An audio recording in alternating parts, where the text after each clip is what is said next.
আসসালামু আলাইকুম। চলে আসলাম আরও একটি নতুন রান্না নিয়ে। আজ আমি রান্না করব ভেজিটেবল রোলের ভিতরের পুর ভেজিটেবলের সবজিটা। এর জন্য আমি যা যা নিয়েছি, প্রথমে নিয়ে নিয়েছি পাতাকপি, তার সাথে গাজর, আর এখানে নিয়েছি আমাদের গাছের ছাদ বাগানের পেঁপে, এটা আমি মেশিন দিয়ে কুচিয়ে নিয়েছি। সাথে নিয়েছি পেঁয়াজ কলি, ধনেপাতা, কাঁচামরিচ কুচি, মরিচ ফালি, লবণ, তেল। চলুন তাহলে রান্নাটা শুরু করা যাক। এখন আমি কড়াইতে তেল দিয়ে দেব। এখানে আমি সাদা তেলটা ইউজ করছি, কারণ সরিষার তেলটা দিলে কালারটা একটু হলুদ হলুদ হয়ে আসবে। এই জন্য আমি সরিষার তেল দিচ্ছি না, এখানে আমি সাদা তেল সয়াবিনটা ইউজ করছি।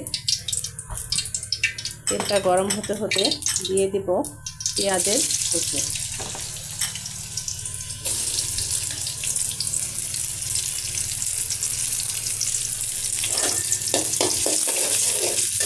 পেঁয়াজ কুচি সাথে দিয়ে দেব পেঁয়াজ কলি, দুইটা একসাথে আমি হালকা ভেজে নেব। আমি লাল করব না, এটা তাহলে সাদাই থাকবে পেঁয়াজটা। এখন অ্যাড করব লবণ, সেই সাথে চিড়ে রাখা কাঁচামরিচ। ঝালটা যার যার নিজস্ব পছন্দ অনুযায়ী দিতে হবে। যেহেতু আমাদের বাসায় বাচ্চা আছে, আমি মোটামুটি ঝাল দিয়েছি, যাতে করে ছোট বড় সবাই খেতে পারে।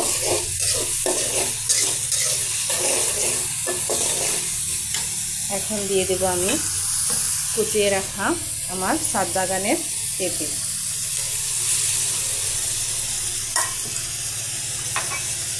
নিয়ে নেব। এই ভাজিটা সম্পূর্ণ ঢাকা ছাড়া করতে হবে, এতে করে কালারটা সুন্দর আসবে। দিয়ে দেব এখন পাতাকপি, গাজর, ফুলকপি কুচানো।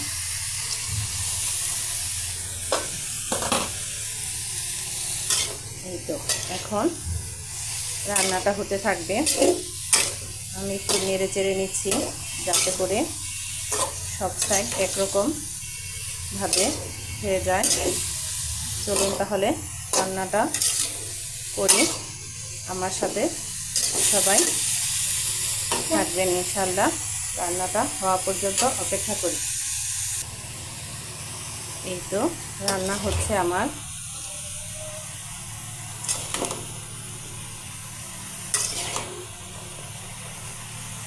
রোলের জন্য সবজি এভাবে করে রেখে আপনি রোল ছাড়াও রুটি, পরোটা, সাদা ভাত সব কিছুতে খেতে পারবেন। কিন্তু আমি এই ভাজিটা অতটা নরম করব না, কারণ রোল ভাজার সময়ও আবার ভাজিটা সিদ্ধ হবে, যাতে করে অতিরিক্ত নরম না হয়ে যায়, কালারটা নষ্ট না হয়। এজন্য আমি কোনো ঢাকা দেব না। চলুন তাহলে অপেক্ষা করি রান্নাটা হওয়া পর্যন্ত। আমার এই সবজি ভাজিটা করতে কোনো প্রকার পানি ইউজ করা লাগবে না, যেহেতু এখানে পাতাকপি আছে, সব কিছু অনেক চিকন করে কাটা, এজন্য এগুলোর থেকে পানি উঠবে আর দ্রুত সিদ্ধ হয়ে যাবে। পানি ইউজ করলে ভাজিটার কালারটা নষ্ট হয়ে যাবে এবং হতেও সময় লাগবে। বেশিক্ষণ সময় নিয়ে রান্না করলে রান্নার কালারটাও যেমন নষ্ট হয়ে যায়, গুণাগুণও নষ্ট হয়ে যায়। বন্ধুরা, এই ভাজিটায় বা সবজিটায় বেশি তেল ইউজ করা যাবে না, কারণ এটা ভাজার সময়ও আবার তেল দিয়ে ভেজে নিতে হবে। এতে করে ভিতরে তেল বেশি থাকলে চিপচিপ করবে, খাবারটা খেতে অতটা মজা হবে না। তাই আপনারা চেষ্টা করবেন উপরের তেল থাকে বিধায় সবজিতে কম তেল ইউজ করতে। দেখুন সবজিটা সুন্দর হচ্ছে। আমার এই সবজি রান্না করাটা কেমন হচ্ছে আমাকে কমেন্টে জানাবেন। আপনাদের ভালোবাসার হাত ধরেই আমি যেন সামনে এগিয়ে যেতে পারি। লাইক কমেন্ট দিয়ে আমার পাশে থাকবেন, শেয়ার করে দিবেন আমার পেজটা। আর এইভাবে ভাজি তৈরি করে রেখে ঝটপট যে কোনো সময় ভেজিটেবল রোল বা পরোটা ভাত দিয়ে খেয়ে নিতে পারেন। বর্তমানে সময়ের খুবই স্বল্পতা, সবাই ব্যস্ত। একদিন একটু কষ্ট করে রাখলে প্রতিদিন কাজের চাপটাও কমে যায়। দেখুন বন্ধুরা, কতটা পানি চলে আসছে। আমি কিন্তু কোনো প্রকার পানি এখানে দেইনি। এই যে দেখুন পানিটা, এখন এটা শুকাতে যেটুকু সময় লাগবে ততক্ষণে রান্না হবে আর নামিয়ে নিব। এই তো বন্ধুরা, হয়ে গেল আমার সবজি রান্না করাটা। দেখুন কি সুন্দর কালার এসেছে। এখন এর সাথে আমি দিয়ে দেব কুচিয়ে রাখা ধনেপাতা।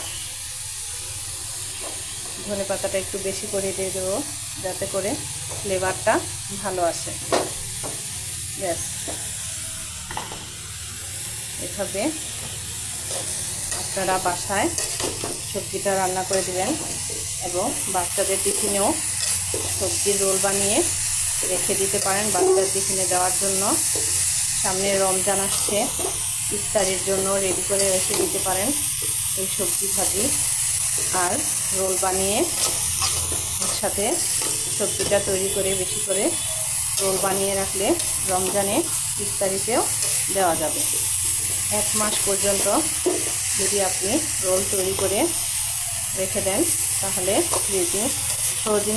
ফ্রোজিং করে 1 মাস পর্যন্ত আপনি অনায়াসে খেতে পারবেন। বাচ্চারা এমনিতেও সবজিটা বেশি খেতে চায় না। আমি পরবর্তীতে দেখিয়ে দেব রোল বানানোর রেসিপি। আমার পাশেই থাকবেন, লাইক কমেন্ট শেয়ার দিয়ে আমাকে জানাবেন কেমন হলো আমার আজকের এই রান্না। চলুন তাহলে পরিবেশন করে দেখি কেমন হলো আজকের সবজির রান্নাটা। এই তো তৈরি হয়ে গেল আমার ভেজিটেবল রোলের জন্য সবজিটা। পরবর্তীতে দেখিয়ে দেব কিভাবে আমি সবজির রোল বানাই। ধন্যবাদ বন্ধুরা, সবাই আমার ভিডিওটা দেখবেন এবং আমার পাশে থাকবেন লাইক কমেন্ট শেয়ার দিয়ে।